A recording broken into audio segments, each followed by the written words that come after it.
Test, test, test. We're testing the mic, and I see the captions on the screen. Testing, testing.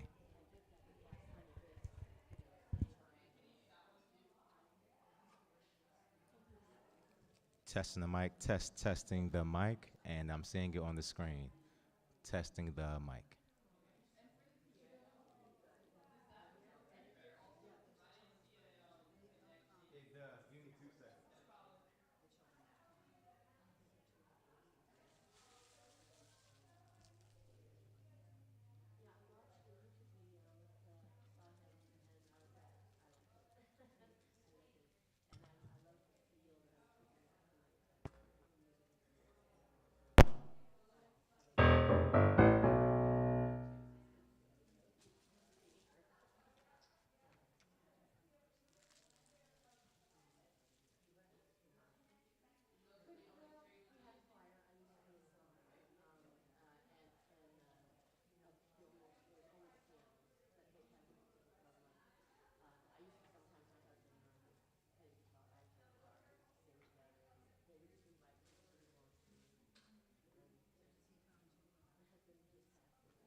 Feel free to sing along with us if you want.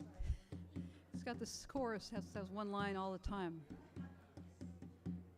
And in between the verses, too. I wake up and the sun is shining, makes the world look bright. Here's the line. And all of the joy and the love come into my life today. Outside my window, birds are singing, singing with all their might.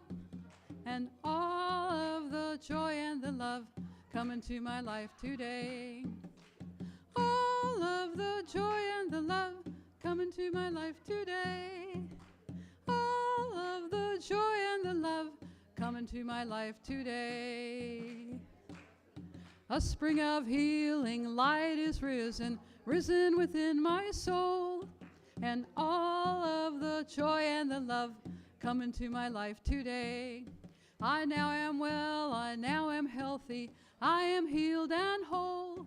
And all of the joy and the love come into my life today. All of the joy and the love come into my life today. All of the joy and the love come into my life today. All of the joy and the love come into my life today. All of the joy and the love come into my life today. The world is bright, the world is shining, everything is new. And all of the joy and the love come into my life today. Everything I see is holy, only love is true. And all of the joy and the love come into my life today. All of the joy and the love come into my life today. All of the joy and the love come into my life today. All of the joy and the love come into my life today. All of the joy and the love come into my life today. Come into my life today. Come into my life today. Big ending. Come into my life today. It's true. It's true they do. That's a song called Spirit of Spring. And it does seem like spring is here, although we're still not really sure, are we?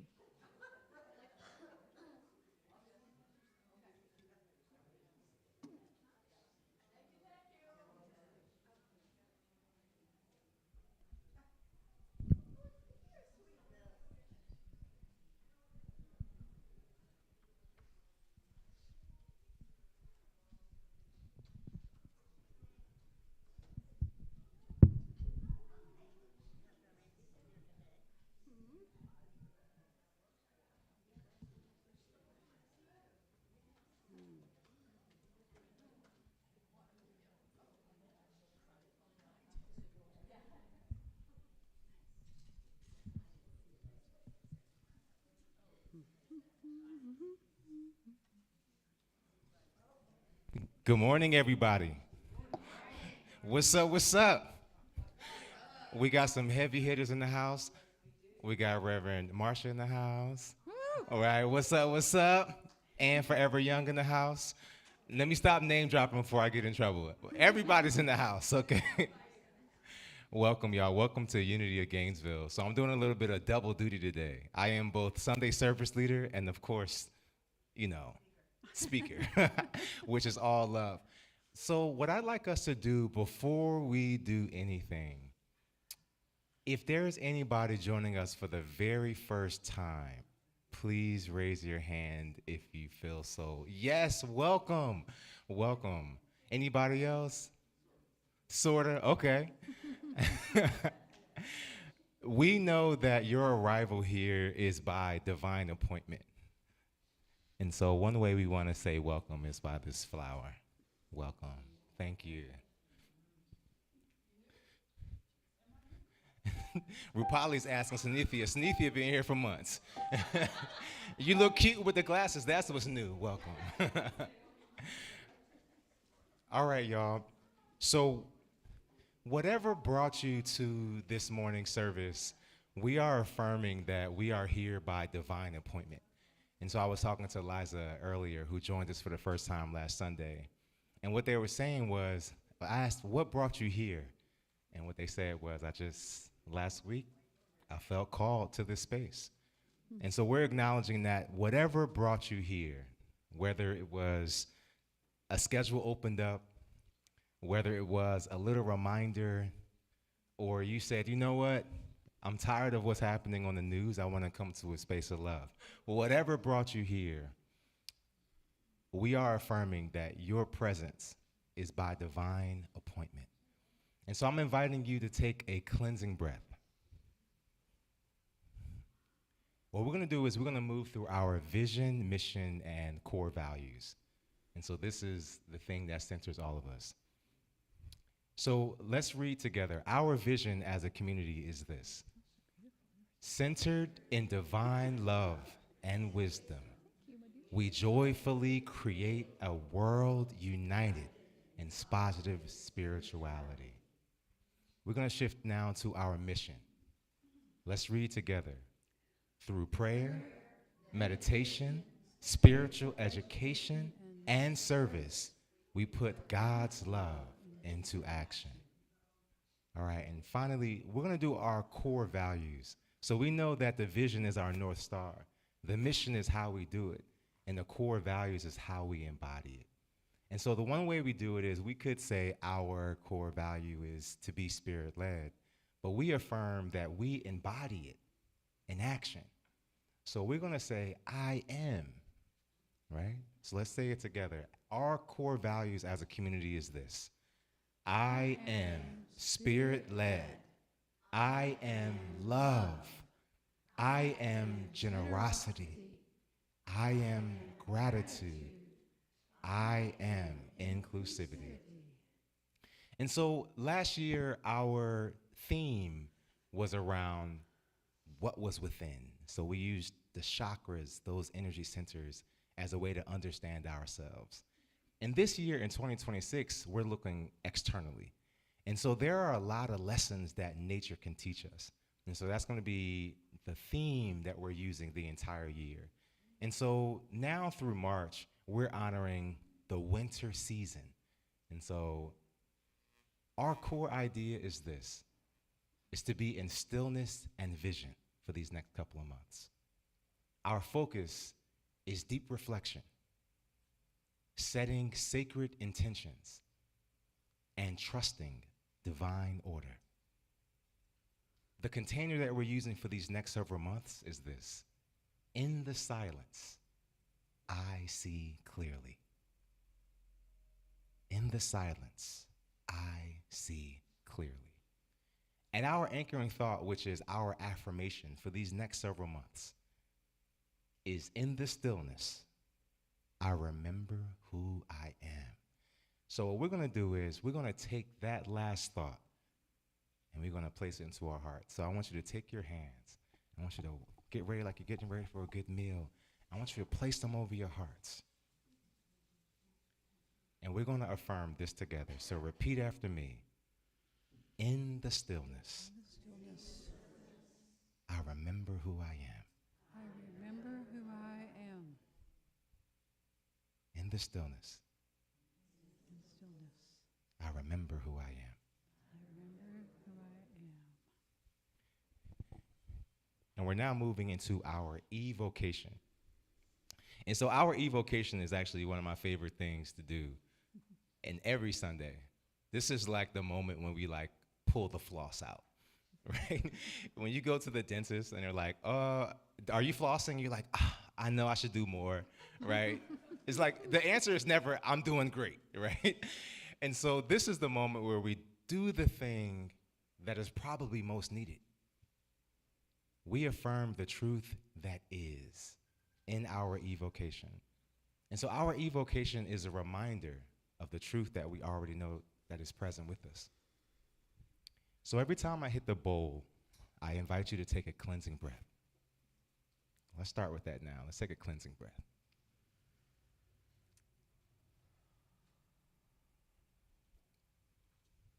We sound the bowl the first time, affirming, there is only love.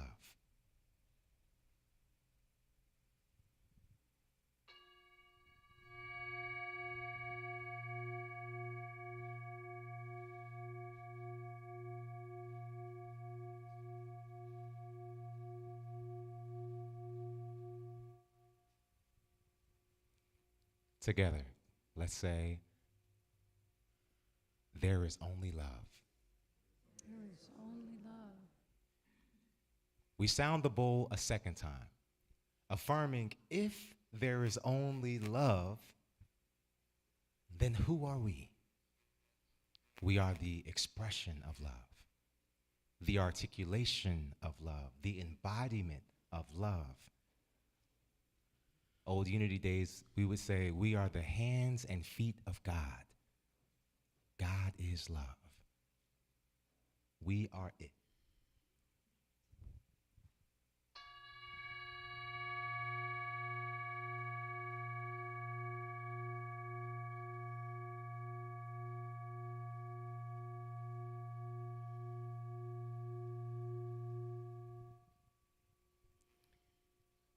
Together, let's say, I am love. Together, I am love. We sound the bowl a third and final time, affirming that if there is only love, and we acknowledge that we embody love, then what's all the other stuff? What's all the taxes and the nuisance bills and the text messages and the news feed? What's all that? So we sound the bowl the third time, affirming to bring all of who we truly are into everything we experience. Take a cleansing breath.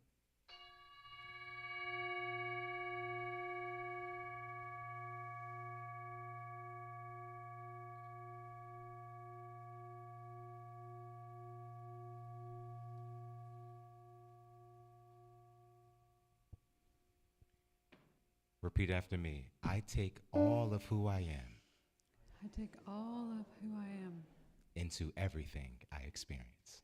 to everything I experience. And so it is. It is.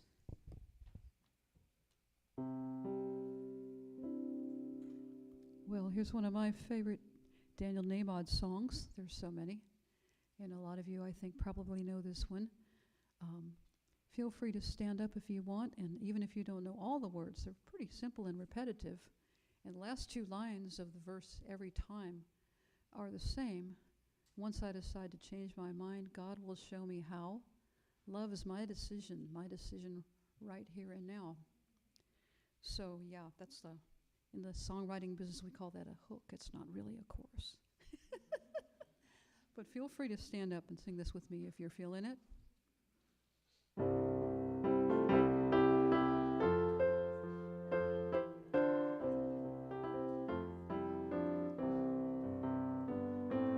Love is my decision. It's up to me to give of my heart. Love is my decision. No one else can tell me to start.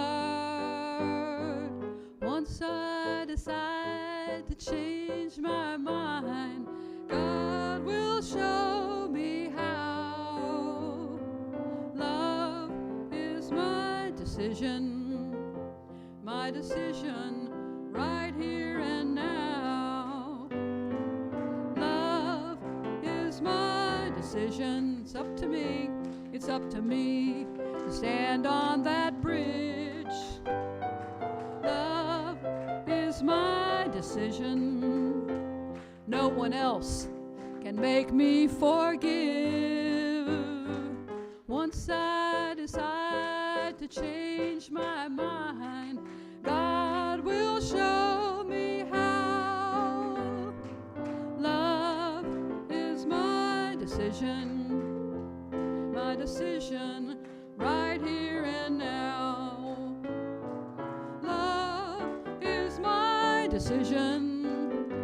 It's up to me to dance down that road. Love is my decision. No one else can lighten my load. Once I decide to change my mind, God will show me how. Love is my decision decision right here and now. My decision right here and now.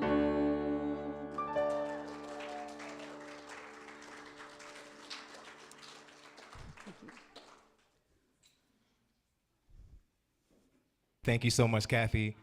Kathy is one of the pillars of Unity at Gainesville, okay? We love you, Kathy. Kathy's been here since the beginning, okay? And for many years was our music director, and often if Kathy doesn't play enough, I'll get a couple of emails to say, hey, where's Kathy at? I'm saying, okay, Kathy, where you at? Okay. So this is our moment where we do our community stuff. I think there are many reasons to celebrate. And one of the best celebration points is a birthday. Did we have a birthday last week or one coming up? Don't worry, we have a birthday girl that's coming in during a children's song, right? So today, actually, Seven's birthday is February 29th. So she's a leap year baby. And so we've been celebrating her birthday on March 1st and February 28th. And so today we're celebrating her birthday. So you'll see her march in a little bit. She's turning 2. So happy birthday to baby, okay?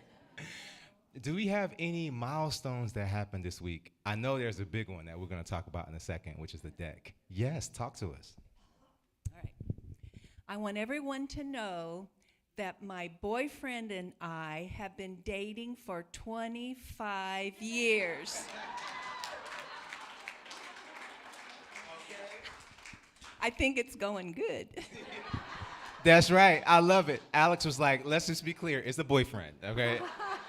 He my man, but he my boyfriend, okay? Yes, and I love it. Sometimes you gotta be strategic, all right? Congratulations. Any other milestones that happened this week? Any milestones? This is our time where we celebrate that. All right, the fact that we are here and healthy and whole, that's a milestone, okay? I'm just saying. So in our evocation, we say, first and foremost, there is only love. There is only love. Y'all, that is a radical statement. That is a radical statement. Because any of us can go to any source of news and in a moment see what feels like the appearance of not love. And so to say and to begin our service with, there is only love.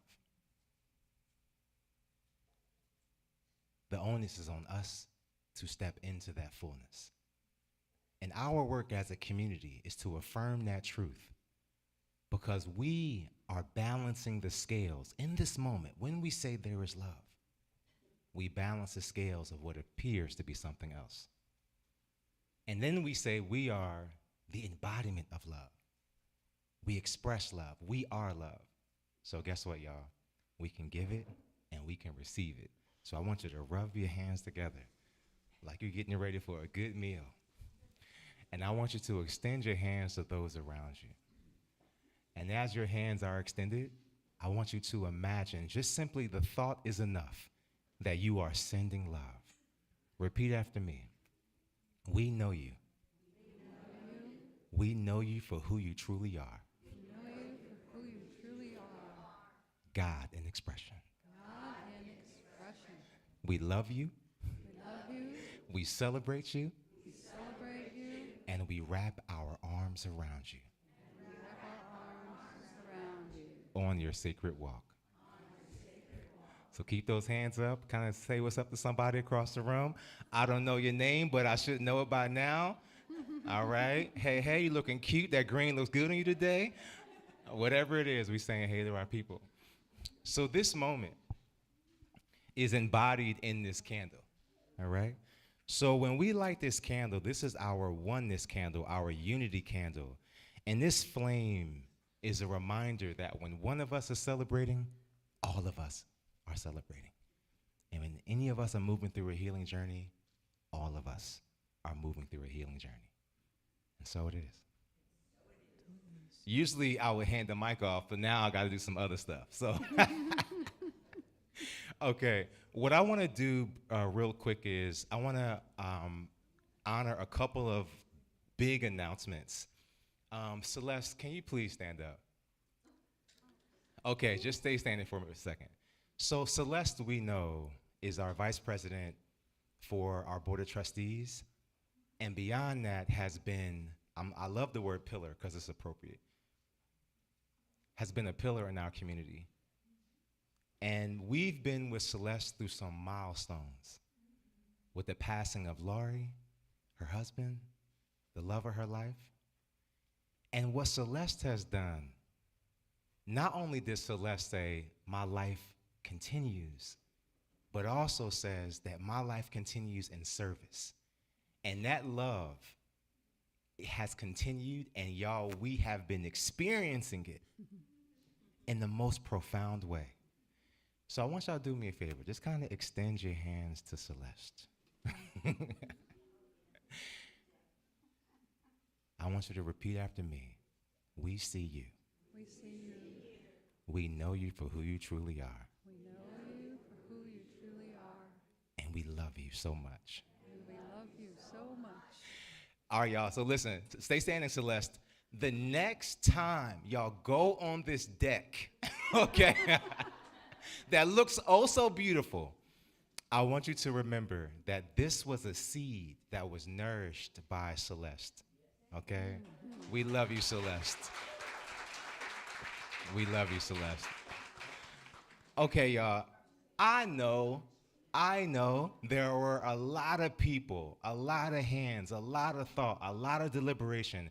We had, I see you, Ann, give me 1 second. We had board meetings. We had so many meetings.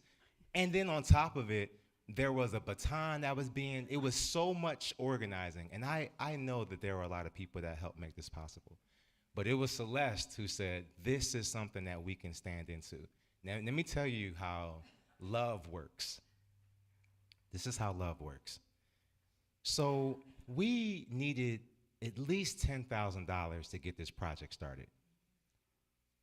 And with grace and love and openness, that money was raised. It was raised. And then when the work began, we found out it was so much damage, we needed another $10,000. And so in pure faith, we said, let's do it. It's going to happen. It's going to get paid. It's going to work out. It just will. And do you know, last Sunday, on the spot, we got a $2,000 donation. It was an anonymous donation. I got a text this morning, was it yesterday morning? We have a $5,000 check from an anonymous donor. And then on top of it, we already are affirming that that little pesky 3,000 is already taken care of. It's already taken care of.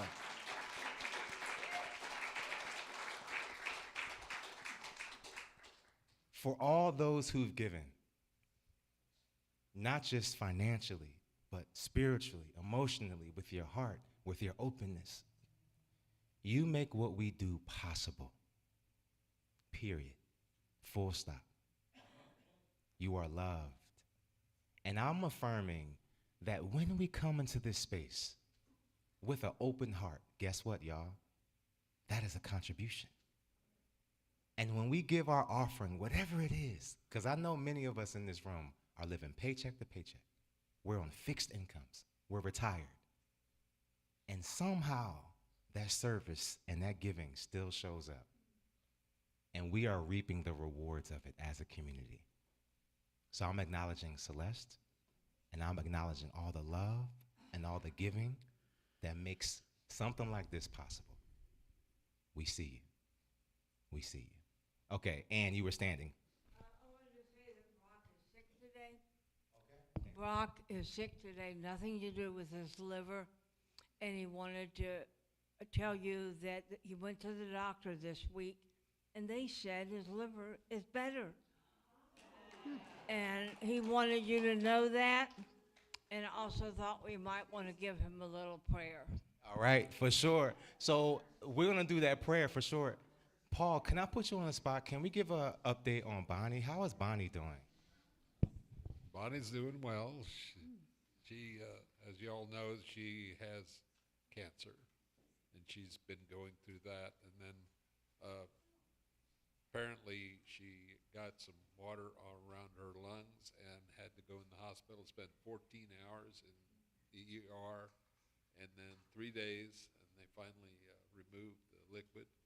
And then she found out she had a cold that she caught in the ER. So she's getting over it, and she's wishing you all well.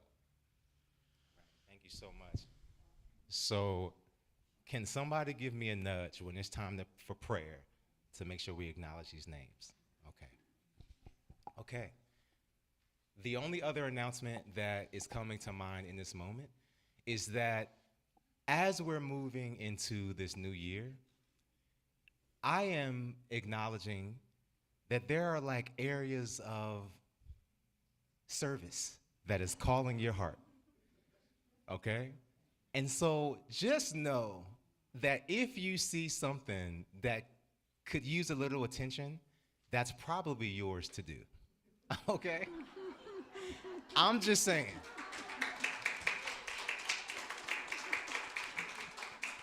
I'm just saying.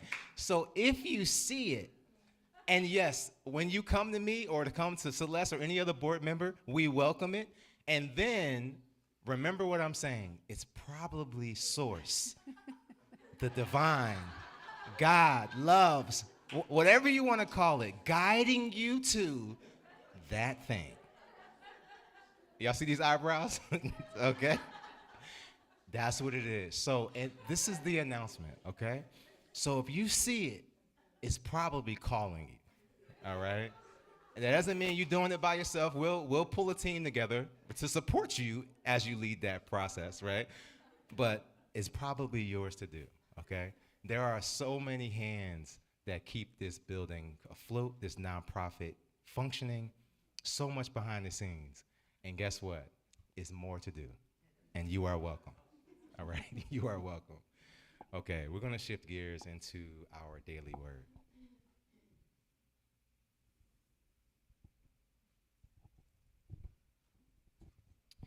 Today is March 1st. Our daily word is illumination. Can you say illumination? Let's consider what illumination means as we reflect on all that is happening on our planet right now. Illumination. The affirmation is, I walk with faith along the path of light. The words are, when someone gets a flash of insight or makes a sudden realization, it is often said that a light bulb has gone off. It is no surprise that growing in understanding is likened to light, which brings brightness and clarity to what was once obscured by darkness. I am grateful for the illumination I have received.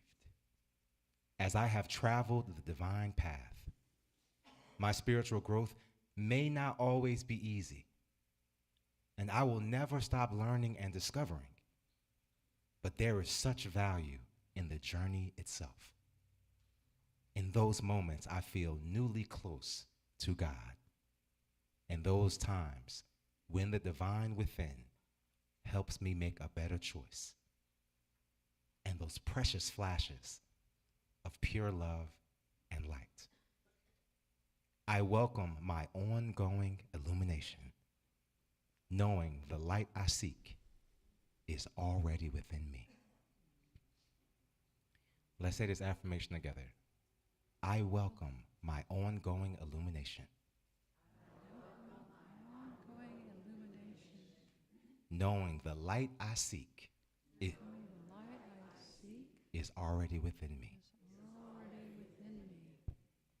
That's the affirmation. And so it is.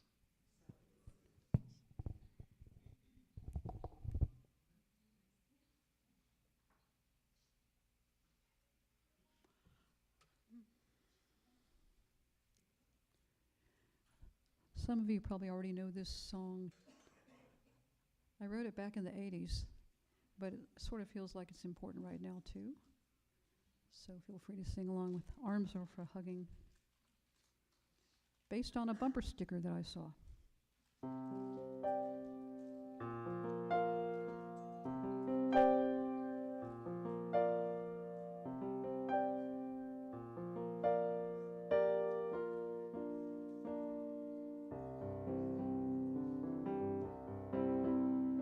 Wherever I wander, wherever we roam, we find things aren't so different from right here at home. People all over the world feel the same. We're trying to save it. This isn't a game. Arms are for hugging, and love is to give. Peace is for all people, and life is ours to live. All over the planet, people are scared. From Baghdad to Boston, these feelings are shared. Every place has its beauty, we all have our friends. There isn't a soul who would want it to end. Arms are for hugging, and love is to give. Peace is for all people, and life is ours to live. Oh, people, we've got to get together. We got to make our feelings known.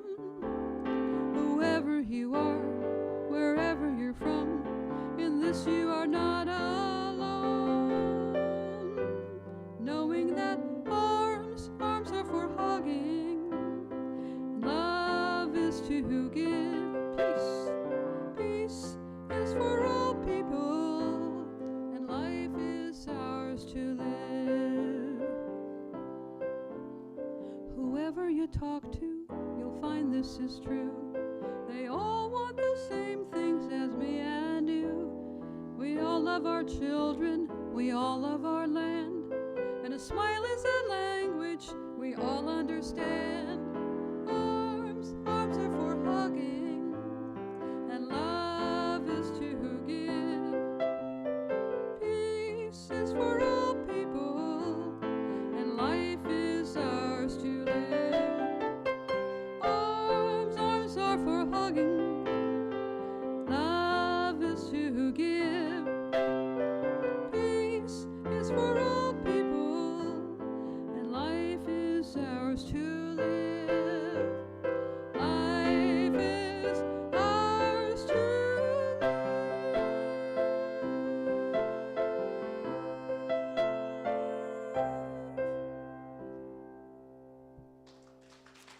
Thank you.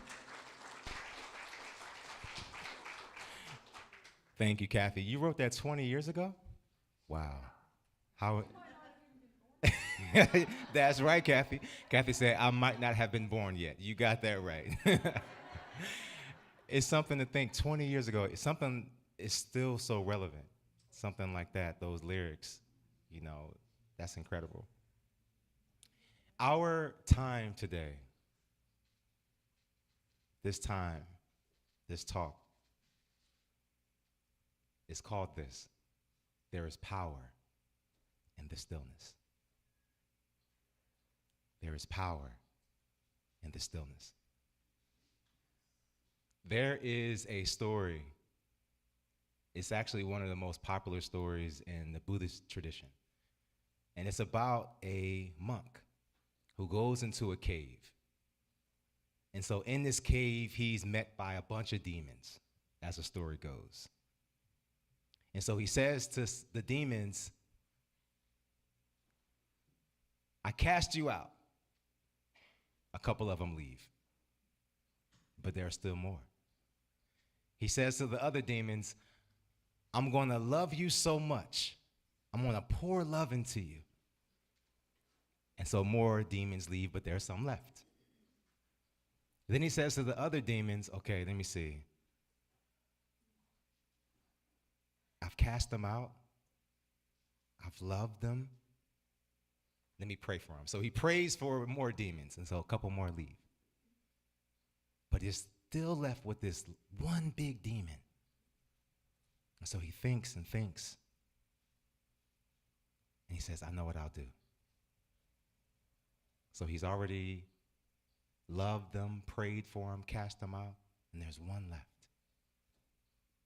The story goes, he goes to the demon, and he places his head into the mouth of the demon. And the demon disappears. It never returns. The story, whether or not it happened, is true. We understand that there is a truth with a lowercase t and truth with a capital T. And that story is continued all the way to a journalist going to an indigenous woman asking, did this Lakota calf woman exist? And the chief says, whether it's true or not, it's true. And so this monk's story about placing his head in the mouth of the demon, and it disappears. The lesson is we all have what we call our demons. That's a big word. We'll talk about that in a second. But one way that we, in a really pedestrian way, talk about things we struggle with, we call them our demons. It's a demon I'm working with. Yep, it's one of those demons. My demon showed up. We claimed it. It's ours. We're acknowledging the demon, i.e. the challenge. And what this story is telling us is when we place our head into the mouth of that challenge, it disappears. Today, we all came to this room. This is a room, y'all. Doesn't it feel like it's so much more? Because it is. This room is not like another room. The room is embodied by people, it's peopled by people who bring in energy and intention and focus. And that energy determines what the space is. All of us can go right up the street into Walgreens. All of us. We should probably do it as an exercise one day. A bunch of cars file into Walgreens. And I get up and I stand on top of the clerk desk and I say, can y'all feel it?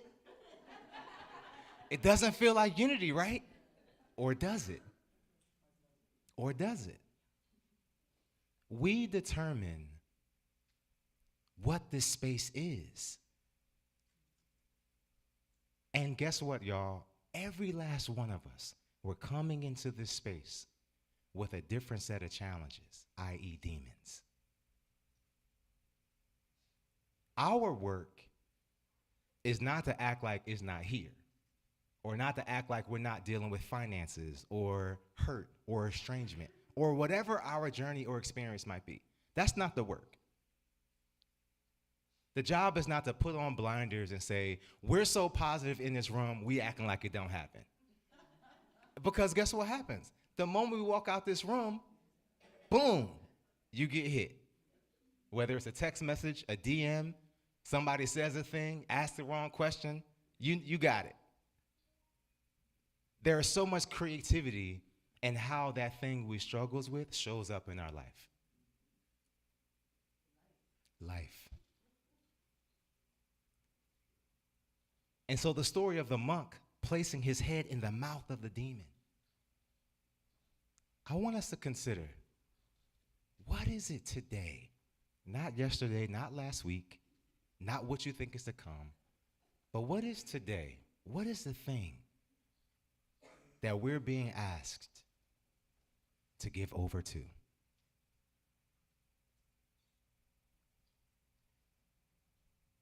There is power in stillness. Any one of us, we may be challenged with a broad diversity of experiences. Healing, hurt, feeling overwhelmed by the world around us, grieving. Whatever it is that we bring into this room, we have not only the capacity to transform it, we do it. Because without fail, and it's not by anything I'm saying, the music is great, yes, it's not by the music. It's not by the hug that you get from one another, but it's something that you do from within that transmutes whatever that thing that you brought into the room to no longer exists. You do it.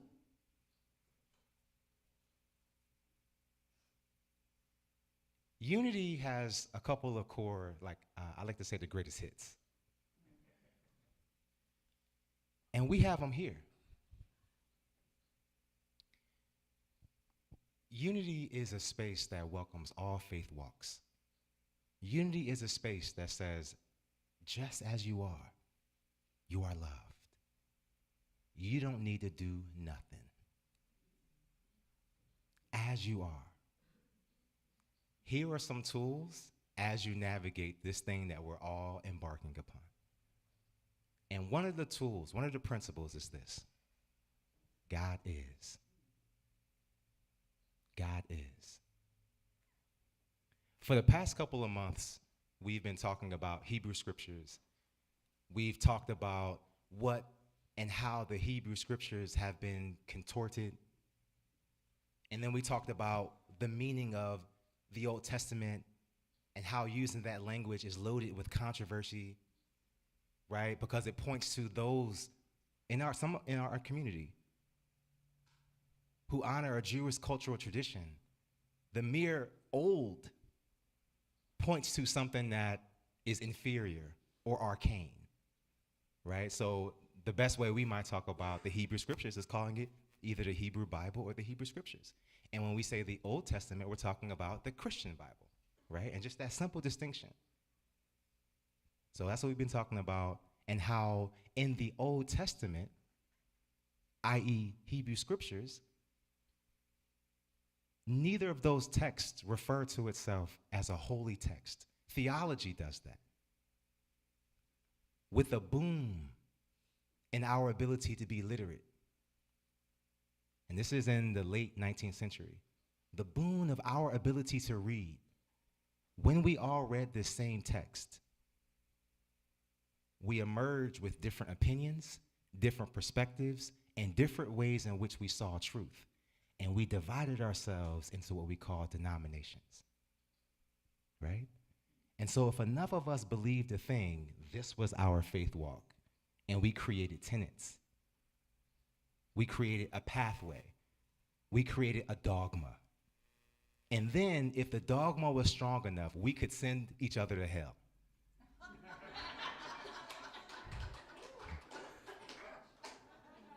If that dogma was just right, it was almost like we started one-upping each other. Oh, your denomination does that? Watch us. Let's go back to the room, y'all. We go in the back room and figure out, oh, you know that stuff in Revelations? Let's make that literal. Boom. We come back, and guess what, y'all? Not only are you going to hell, this is how you're going to burn. Right? And the reality is, whether we look at the Hebrew scriptures or the Christian Bible in a metaphysical way, which is what Charles Fillmore did, right? Metaphysical being, there's going to be a vocabulary around what these different elements mean. So that's metaphysical, right? We could look at it metaphorically. We can look at it as something that embodies symbols and how we can apply it to our lives. We can look at it literally. I grew up in a faith tradition that saw the Bible literally. And guess what, y'all? With a heart that was steeped in wanting to live a righteous life, it was deeply problematic and challenging for many people, right? But there are still folk who embody that and hold true to it. And guess what? Does it bring them closer to God? Yes, it does. Absolutely. So we got metaphysically, metaphorically, literally.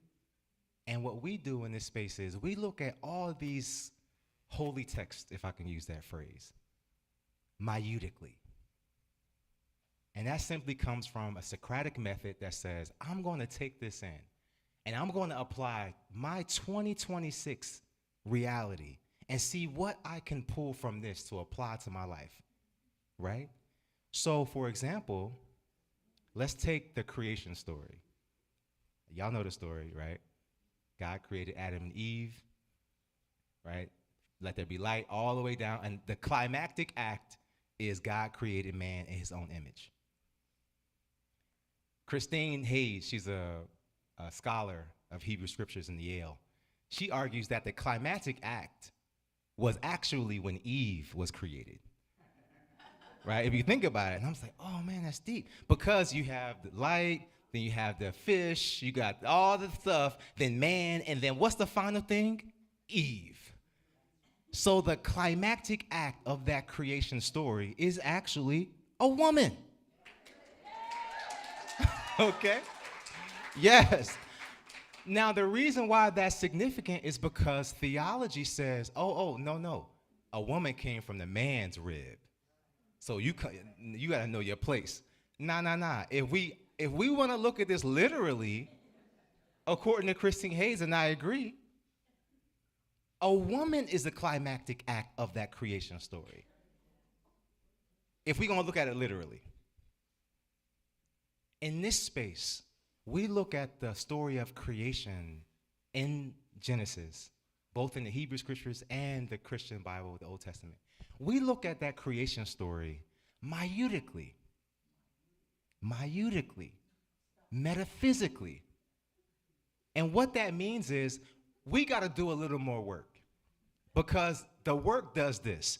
Adam is not a name in that scriptures. It's actually Adam, which means earthling. Right? So y'all, we got to do a little bit more work, right? Because we can take something in literally and say this is the story.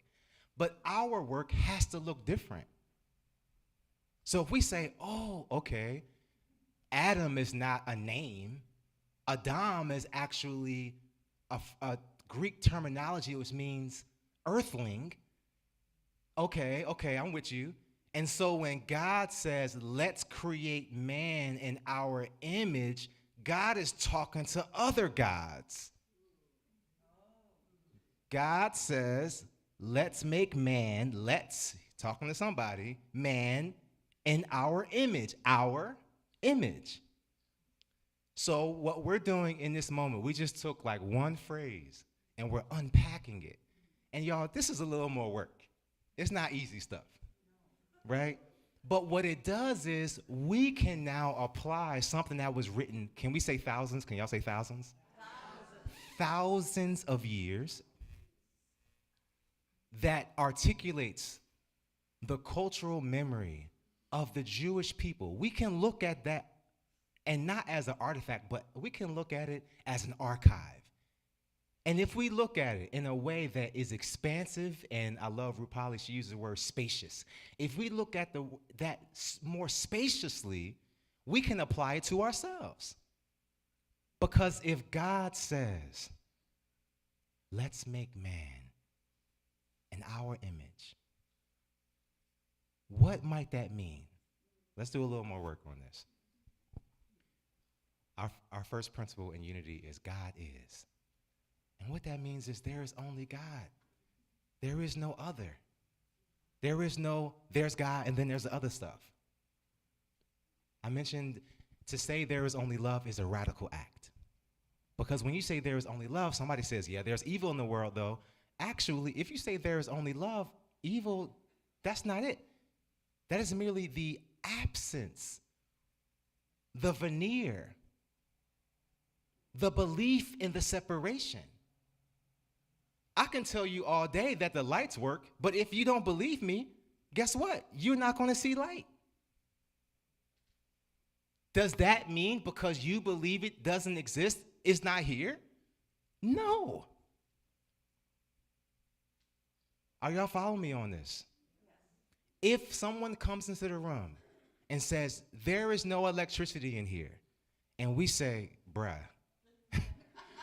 my man, there is absolutely electricity. Watch this. And we hit the light switch, and we can get argued down how we could be on a generator.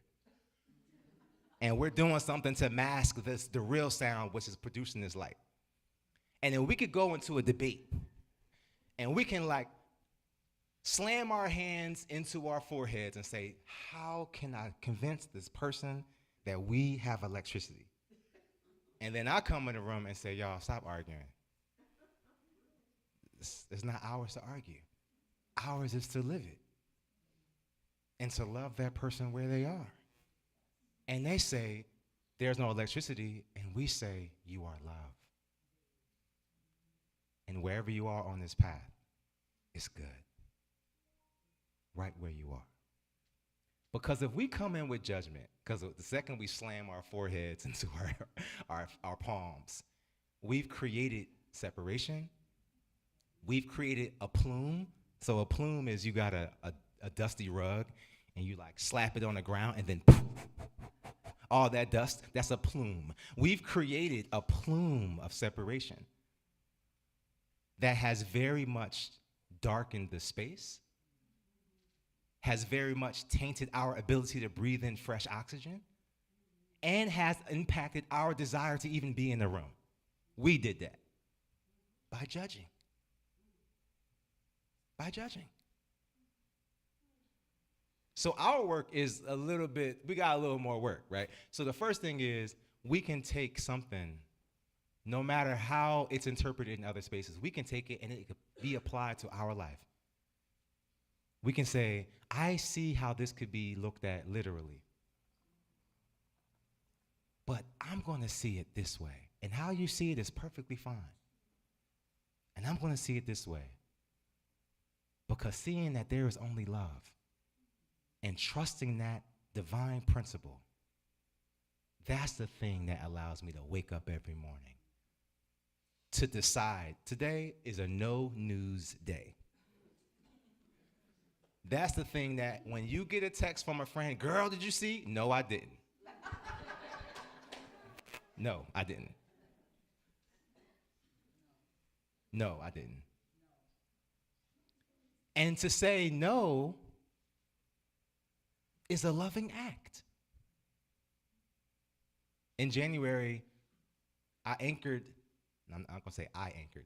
Spirit anchored the talk in the sacred no. In other words, love isn't just romantic. Love doesn't just take you by the shoulders and say, you are so special. That's not the only way love looks like. Love also says, sit down. Love says, enough. We got a 7-year-old. Baby girl just turned 2 today. 2-year-old and a 3-year-old. They need to listen. Okay? Period. Y'all hear me? They need to listen, all right? Them listening in the house is practice for when we get outside in the parking lot, they want to rip and run, and we say, stop. They need to have the muscle memory to stop, because when we get into circumstances where their safety is very much at play, their muscle memory is, okay, I'm listening. That's love. That's love. Love is a courageous conversation that says, I'm going to use Sharon. Sharon, when you do this, my feelings are hurt. That's a courageous conversation. And then the other part of that courage is whatever Sharon's response is, I have no control over it. I have no control over it. I could desire for the friendship to continue. I could hope that she receives me with an open heart, but I have no control. I barely got control over myself. How am I going to control how Sharon responds to it hurts my feelings when you do this? That is love. A courageous conversation is love. To walk into a space and say, you know what? I'll see y'all later. That's love. You don't gotta be there. Y'all blame it on me. Say, Reverend Ryan said I don't gotta be here. Okay? You go to let's say somebody's asking you to go out to lunch and you're like, yeah, I keep saying no. Let me just do it. No, you don't. No, you don't. You do not. Love is self-love. Love is self-care. Love is honoring the cascading yes and the mediocre no. I was having a conversation this morning, and I was reminded, when we have a decision, because we're met with decisions all the time, I want y'all to think. Think about nature. This is what we're doing. Our theme this entire year is around nature. We're going to look at nature as a guiding light for our spiritual walk. Sally and I, quick story. It's not a quick story. Let me stop saying that. Story, okay? Sally and I don't know if it was, we just wanted to plan a trip. It was something, we like these little micro trips. So we created a micro trip to Niagara Falls, right? Now, I don't know about y'all, but in my mind, I like our nature walks here in Gainesville. It feels untouched by people. It feels like you're in like forest bathing. You feel, and here in Gainesville, we have some like really beautiful paths and nature and trails and springs. We got something really special here, y'all. So I'm thinking, okay, Niagara Falls is gonna be, you know, expansive, and I could just stand and feel the energy of the water. It's a tourist attraction.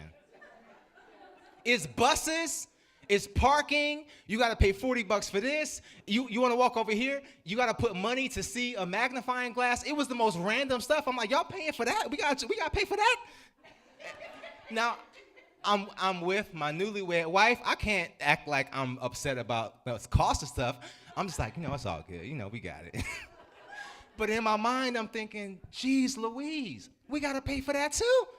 Why is a bottle of water $12, right? Just all the stuff is in my mind. Sally, don't worry, we got it. We got it. So I'm dealing with the reality of like, this is costing way more than I thought. To be in nature, right? I'm suppressing the truth of how I'm feeling. And so how do you think my experience went at the Niagara Falls watching that water? I'm like holding it together, right? Because I can't help but be affected by my desire for the experience to look a certain way, right? All the planning, all the flights, all the accommodations, all the rental cars, all the stuff, right? I can't help but acknowledge I had a certain way that I thought this was gonna go with my new wife. And it is not that. But the climactic act is we're finally here. And then, oh, by the way, there's somebody asking, can we take their picture? Yeah, sure, why not? Okay, sure, I'll take your picture, right? So all that stuff, so I'm dealing with the reality of the moment. I'm dealing with what I wish that moment was. And then guess what, y'all? I'm going to tell you how nature works. It is so powerful. It is so moving and breathtaking. It gobbles up, it literally gulps up my feeling of, oh, I wish it was different. And oh, this is costing so much.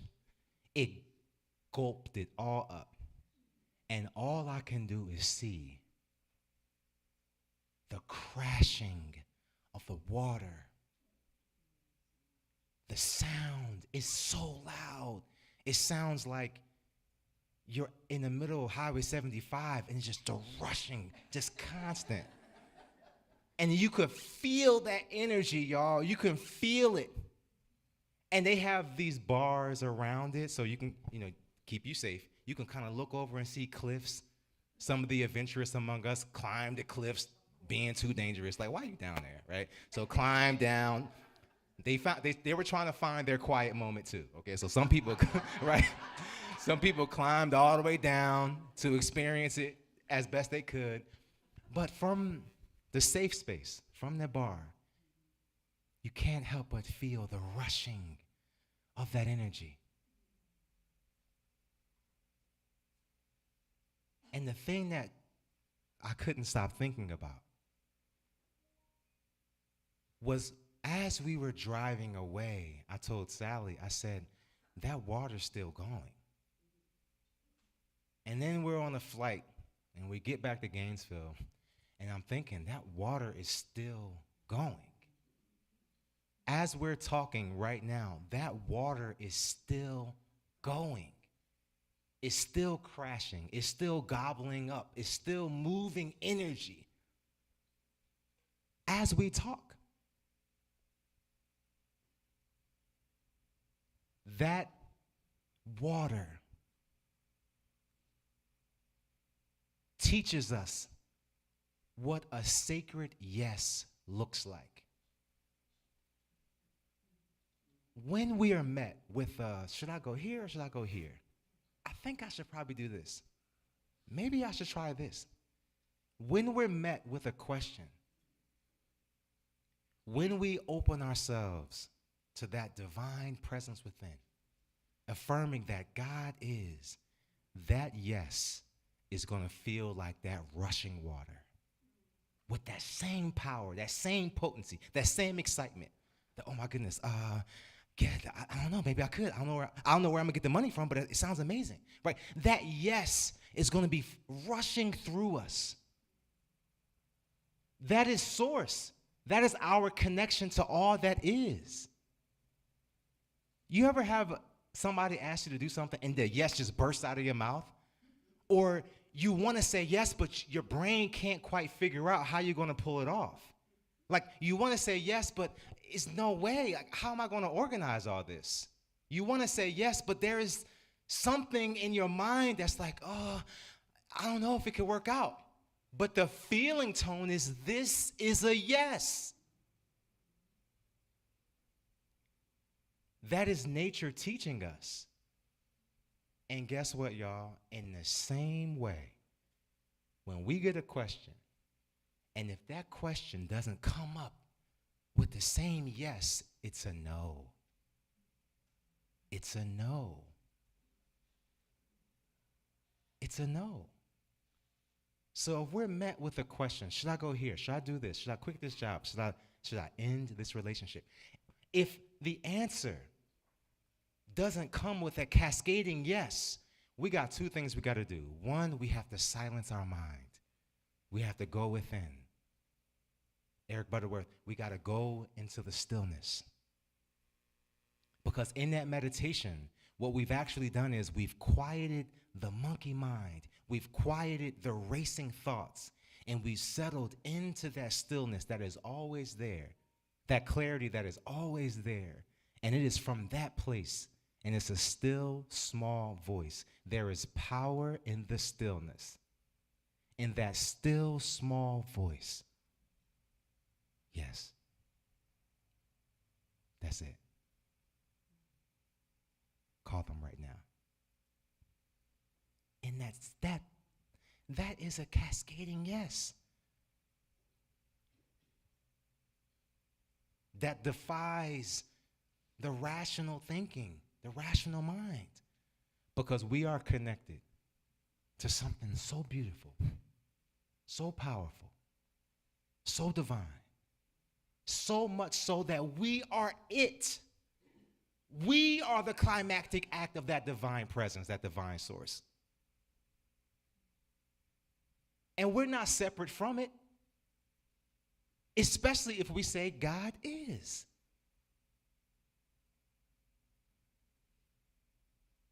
Because if we say God is,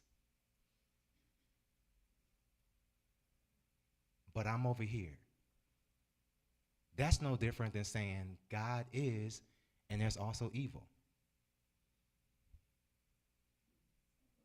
Separation. Our work today, this morning, for this year to come, is to be reminded of who we truly are. That is not a demon. We can use that word. I got my demons. Let's use another word. That has been my area of growth. But I'm so much better. Let's affirm that. When we place our head, as that monk did, in the mouth of that demon, what are we doing? I'm going to use a big word. We are surrendering not our capacity to be all that we are, not surrendering the grace and swag and potency that is you. We are literally acknowledging it and letting it go. I see it. I acknowledge that my desire to judge my surroundings is connected to my desire to control. I acknowledge that, on and on, whatever it is that you might be encountering, we're acknowledging that what's coming up is not a demon. It was an area of growth that we once were challenged by. And when we're met with a question about how we show up, what path we should take, the yes is going to be a cascading field of energy like the Niagara Falls that says, yes, do it. Girl, you better go. And so the no may not always be as cascading, but the clarity of the yes is going to always guide you where you got to be. Now, we're coming to a close. I didn't say anything that you haven't heard before, right? That's how these talks work. Nothing I said, okay, maybe you learned Adam versus Adam. Maybe you learned that. But I argue that you come into this space, you encounter everything you experience, and you possess then and now and forevermore all the clarity you need. Our only job is to acknowledge it. I have everything I need.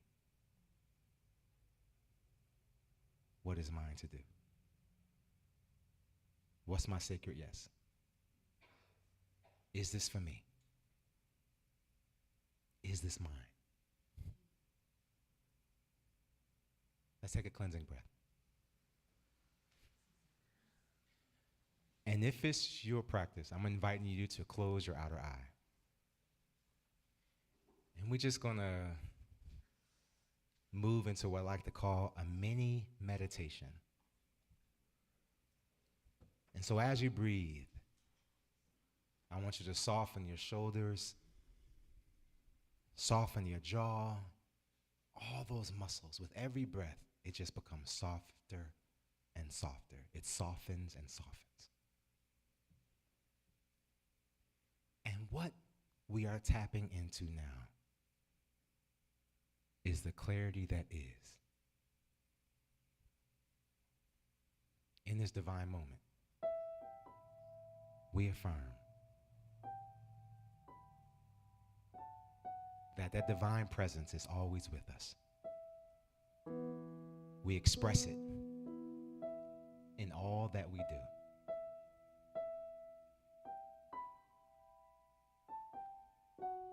We affirm that God is, so I am. We hold the high watch with the words that we say, the deeds that we do, and what we say yes to. We hold the high watch. Affirming that when it is for us, we run to it. Because that is a part of our divine unfolding. Whatever is to come of it, whatever lesson, whatever blessing, whatever bit of abundance or prosperity, whatever comes from it, we affirm that our sacred yes is merely a reminder of who we truly are. and expression.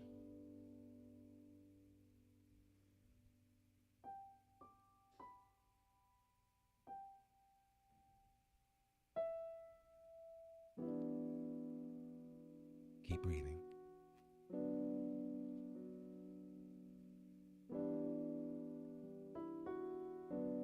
Allow these words to fall off the tip of your tongue.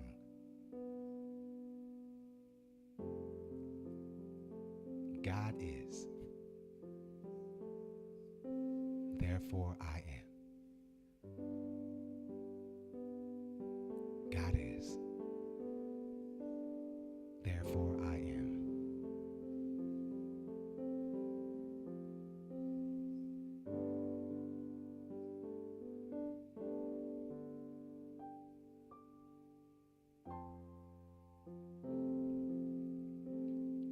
Let's take a breath. And we're going to keep our eyes closed. We are going to affirm a special prayer for Brock, for Bonnie, for those in our community, those in our world and our planet in this moment who are in need of this prayer.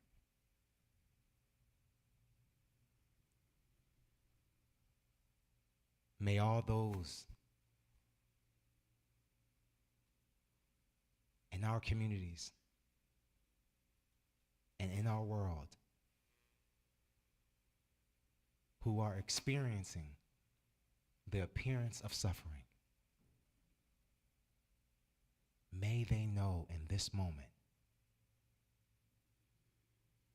help is on the way.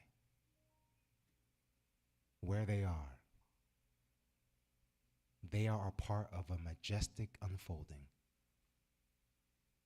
and that everything they need is here and now, present with them, en route.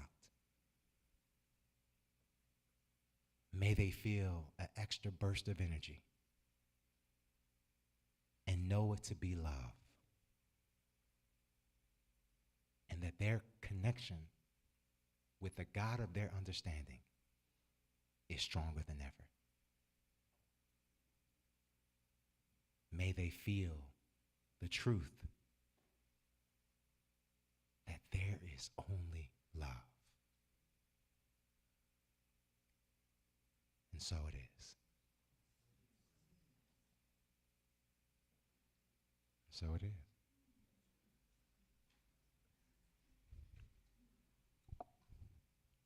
So it is.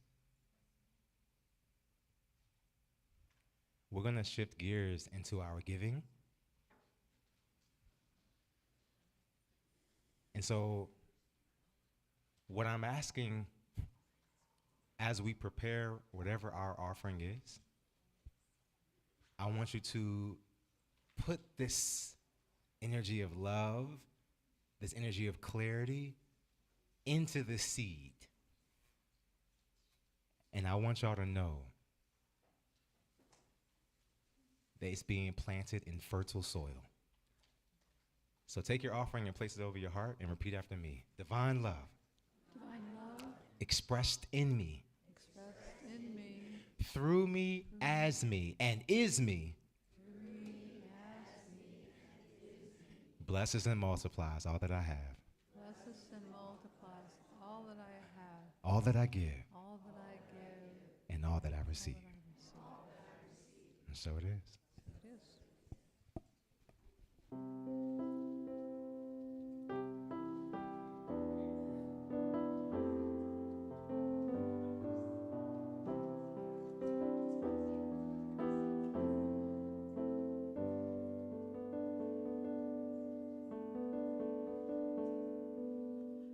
I had a request to do this song, so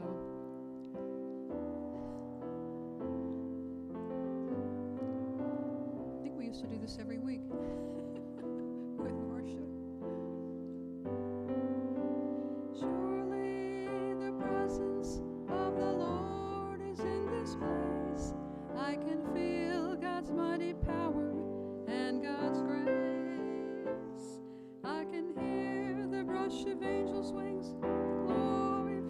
this place. Surely the presence of the Lord is in this place. In the midst of God's children, the Lord said he would be. It doesn't take very many. It can be just 2 or 3. And I feel that same sweet spirit as I felt oft times before. Surely I can say I've been with my Lord. Surely the presence of the Lord is in this place. I can feel God's mighty power and his grace. I can feel the brush of angels' wings. I see glory on each face. Surely the presence of the Lord is in this place.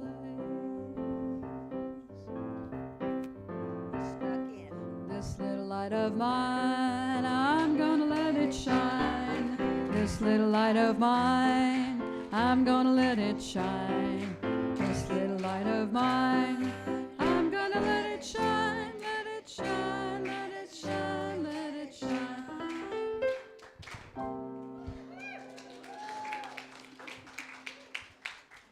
Good morning. I'm going to go by and let everybody say their name this morning.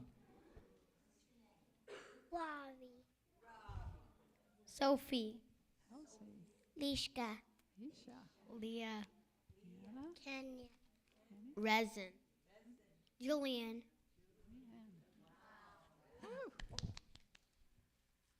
no.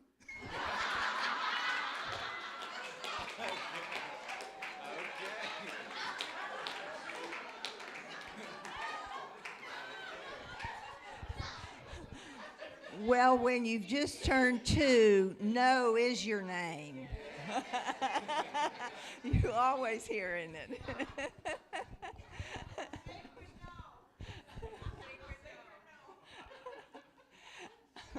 Today we talked about strength. That's our superpower for March. And we had a story about this little kid that didn't matter what happened, he always liked me. He always liked himself. And we talked about how we can be strong on the outside, but being strong on the inside is harder. And we can say no and still like ourselves, or we can say yes and like ourselves. So knowing that we are stronger inside than out is really cool. Oh, all right. Thank you so much, Miss Gwen. Okay, here's the birthday girl. So, baby, you're going to be able to blow that candle, okay? We're going to sing happy birthday. Happy birthday to you. Happy birthday to you. Happy birthday, dear Sam. Happy birthday to you. You want to blow, baby? Woo. All right, yeah. She said her name is No, okay? All right, so we're going to bless our kiddos, both here, nieces and nephews abroad, grandkids. So let's rub our hands together and repeat after me. Oh, actually, it's right here. Let's read together.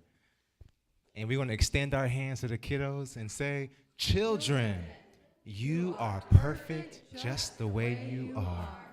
The divine, magnificent outpicturing of Source. Everything you desire is yours because you and God are one. We love you, really, really love you. All right, y'all, let's circle up.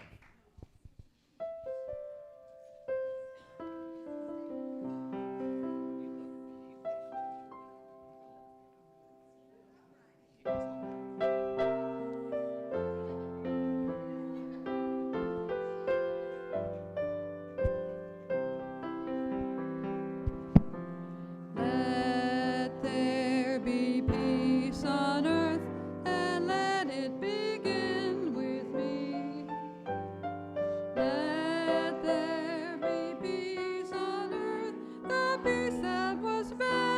to be with God as creator. Family all are we. Let us walk with each other in perfect harmony. Let peace begin with me. Let this be the moment now. With every step I take, let this be my joyous vow. To take each moment and live each moment in peace eternally. Let there be peace on earth, and let it begin with me. All right, Miss Gwen, start us off. The light of God surrounds us. We are light. The love of God enfolds us. We are love. The power of God protects us. We are power. The presence of God watches over us. We are presence. Wherever we are, God is, because we are divine, and all is well. All right, y'all, if we could look at the camera in the back of the room, we have loved ones who are moving through their healing journey. We see you as whole and healthy, and we can't wait to wrap our arms around you. All right, y'all, have a good week.